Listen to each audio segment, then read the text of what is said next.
She called the cops and screamed, "Arrest him." But I was standing on my own front yard. That moment, everything changed in our quiet neighborhood. For years, Maple Creek looked peaceful, trimmed lawns, polite smiles, and the same Christmas lights every year.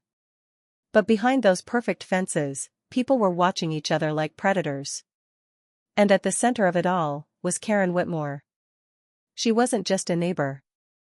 She was the self-declared queen of the HOA, the kind who thought her clipboard gave her the right to rule everyone's life. If your grass grew half an inch too tall, she'd send a warning notice. If you parked slightly outside your driveway line, she'd take photos and post them in the HOA Facebook group. I used to laugh at her emails, until she decided I was the enemy. It started when I rebuilt my porch without her approval. I had the county permit, but she said it violated neighborhood harmony. Next morning, a bright red paper was taped to my door, notice of violation. Except, there was one problem. The HOA never issued it. It was fake. I looked closer, her signature. Her handwriting. Her rule. And that's when I realized, this wasn't about the porch. It was about control. "You can't live here anymore," she said calmly that evening, as if she owned the ground beneath my feet. I smiled back and said, "Karen, this land has my name on it, not yours." But what I didn't know, was that she was already planning something far worse. Something that would make the entire nation know her name. The next morning, I woke up to the sound of shouting outside. Two men in dark uniforms were standing near my driveway, one holding a clipboard, the other pointing at my truck. "Sir, you can't park this vehicle here," one said. I stepped closer. "Why not?" "HOA violation. It's been reported multiple times." "Reported, by who?" Karen was standing across the street, arms folded, lips curled into that fake, polite smile. "The kind that hides poison." "My husband is a city inspector," she said loudly, making sure the neighbors heard. "He confirmed your truck violates neighborhood standards." Except, she didn't have a husband. Her divorce was public knowledge. Everyone in Maple Creek knew it. I looked at the officers again. Their uniforms looked off, no badges, no city logos, just blank patches and fake authority. That's when it hit me. "You called fake cops on me," I said quietly. She smirked.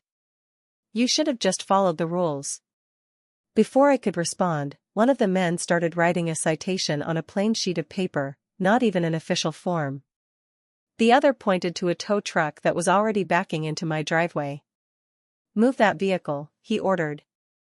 They were going to tow my truck, the same one I used to get to work, on private property. I pulled out my phone and hit record. "Keep going," I said. "Let's see how far this goes." Karen froze for a moment, realizing she was being filmed.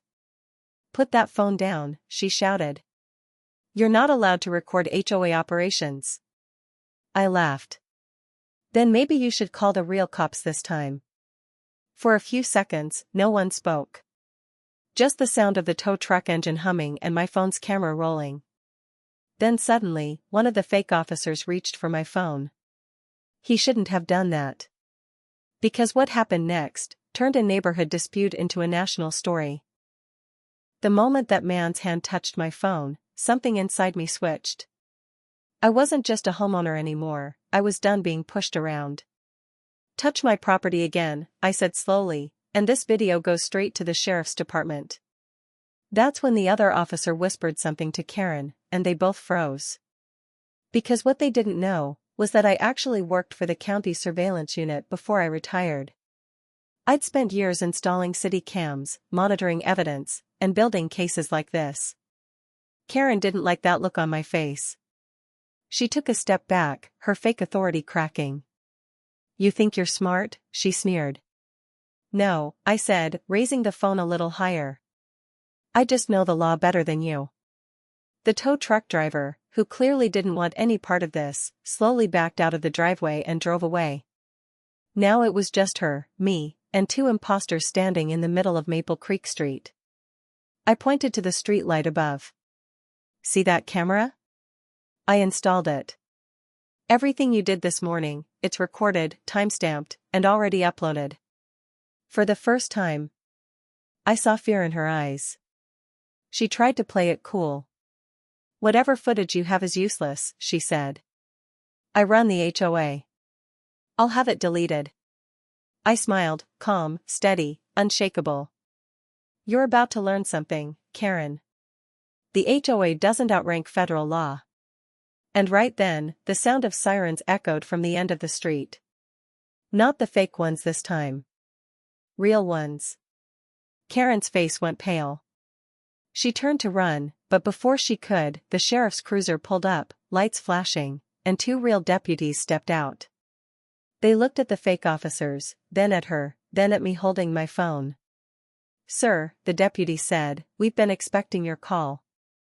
Karen froze completely. Wait, your call, she stammered. The deputy nodded. You've been under investigation for weeks. That's when her whole act, the power, the confidence, the control, shattered like glass. And the real story was just getting started. The neighbors peeked from their windows, curtains twitching like nervous eyes. No one dared to come outside, not after months of threats, fines, and bogus notices from Karen's HOA council. The deputies moved in, calm but firm. One of them handcuffed the fake officers without a word, while the other pulled out a folder thick with papers. He turned to me and said quietly, you weren't the only one she targeted. Karen's mouth fell open. Targeted? I was protecting the neighborhood, she barked. The deputy raised an eyebrow. By planting cameras on people's porches? By opening their mail? By creating fake citations? Her voice cracked. That's community management. I stepped closer, my phone still recording. No, Karen. That's paranoia with a clipboard. For a second, everything went still, just the sound of leaves rustling and the click of the camera shutter from a neighbor's phone. That's when the twist hit. One of the deputies looked at me and said, you might want to see this. He opened the folder. Inside were screenshots, photos, and recordings from Karen's hidden security room inside her garage. She had been spying on everyone. Dozens of monitors showing people's driveways, kids playing, mail being delivered. The neighborhood gasped as the truth spread like wildfire. Karen tried to speak, but her voice broke. I was just trying to keep order. The deputy turned his body cam toward her. You crossed the line, ma'am. And now it's all going public. Her eyes widened. Public? He nodded. This entire operation is part of a county investigation, and the footage will be evidence. Karen looked around, trembling, the same woman who once ruled this street like a dictator, now surrounded by the very people she bullied. And from behind me, someone finally whispered the line that ended her reign. Looks like the HOA just got overruled. The crowd murmured, phones up, cameras rolling, and for the first time in a long time, the neighborhood felt alive again. The next morning, the entire street was buzzing. Police cars were gone, but the whispers stayed, like static in the air. News vans rolled in before sunrise, their cameras turning the quiet cul-de-sac into a crime scene. Reporters knocked on doors, asking the same question again and again, who is Karen Miller? And how did she control an HOA that doesn't even legally exist? That's when it hit me, the twist everyone missed. There was no HOA. I went through the county website myself, no registration, no tax ID, nothing. The so-called homeowners association Karen ran had never been filed. It was fake from day one. Every fine, every rule, every threat, all made up. She'd been running a one-woman operation, collecting money from scared residents, pretending it was official. The sheriff's office confirmed it on live TV. This was a scam disguised as community order, the officer said. And hundreds of people fell for it. Neighbors started coming forward, veterans, single moms, retirees, all with stories of harassment. One man said Karen fined him $200 for having an unapproved American flag. Another woman said she got letters demanding lawn maintenance fees, signed by the HOA board. Karen had forged everything, even the signatures. As they loaded box after box of fake paperwork from her garage, I saw the look on her face, not anger anymore, but fear. Real fear. The kind that comes when lies finally crumble. A reporter turned to me and asked, "How did you catch her?" I just smiled and said, "She built her empire on fear." I just turned the cameras back on. And as the footage played across every news channel in the state, the world saw exactly who Karen was, the self-appointed queen of the most hated HOA in America. By evening, the story had exploded online, millions of views in hours. But the deeper the news crews dug, the darker it got. Turns out, Karen's obsession with control went far beyond HOA letters and fake fines. One reporter found something chilling: security footage from a neighbor 2 streets over. It showed Karen sneaking into their backyard at 2 a.m., cutting down their security camera cables. Another clip showed her taking photos of license plates, jotting them down in a little red notebook. When police searched her house again, they found that same notebook, filled with personal details of over 50 families. She'd tracked who came home late, who got deliveries, who argued with her, even which kids she didn't trust. It was like she'd built a private spy network, a paranoid empire of control and fear. But then came the biggest twist yet. Tucked inside that same notebook was a key, small, rusty, with a tag that read "Main Access, Mailbox Cluster A." The same key connected to a federal mailbox system. The post inspector confirmed it. Karen had stolen the master key months ago, using it to open mailboxes and inspect people's letters. That meant she hadn't just broken neighborhood rules, she'd broken federal law. When they showed her the evidence, she laughed, a dry, eerie laugh, and said, "Someone had to keep order. You people were chaos." But this time, no one believed her. The detective just replied quietly, "Order doesn't come from control, ma'am, it comes from trust." And when they took her away for the second time, this time in front of flashing cameras, the entire street stood outside in silence, finally realizing they'd been living in fear of a woman who never had any real power at all. After her arrest, the neighborhood felt strangely quiet, almost too quiet.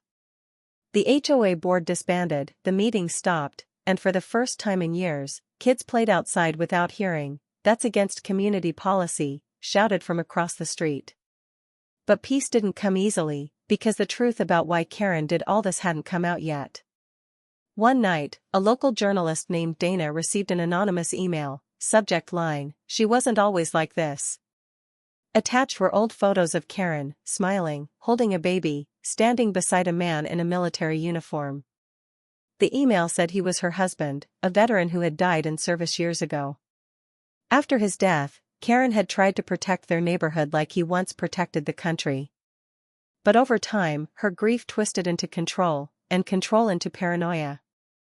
The story broke the next morning, and it changed everything. Some people felt sorry for her. Others said it didn't excuse what she'd done. But for the first time, everyone finally understood the monster they'd created by giving her unchecked power. One neighbor, the single dad who first reported her, said in his interview, "I don't hate her. I just wish she'd asked for help instead of control." And that line went viral, because it hit home. Behind every HOA Karen, maybe there was someone broken, someone who couldn't stand the chaos inside, so they tried to control the world outside. That week, the town passed a new rule: no HOA could operate without oversight, and no single person could ever hold that much power again. The neighborhood had learned its lesson, but the scar she left on their peace would stay for years. Months later, the camera crew returned to Pine Valley, the once feared HOA neighborhood. The streets looked different now, brighter, freer, human again. Children drew chalk art on sidewalks that were once banned, flags waved proudly from porches, and neighbors who hadn't spoken in years now shared coffee on their lawns. But at the end of the street, the old HOA office still stood, empty, locked, a symbol of everything that went wrong when power went unchecked. The filmmaker paused there, camera rolling, as the veteran placed a small American flag on the building's steps. He looked straight into the lens and said softly, "We don't need control to have peace, we just need compassion." The screen cut to black, then real clips played, neighbors laughing, rebuilding fences, and kids riding bikes. A narrator's voice said, "This wasn't just a neighborhood story, it was a reminder of what happens when power forgets its purpose, to protect, not to rule." And as the music swelled, the last frame showed a simple message. Inside the most hated HOA in America, people finally found freedom.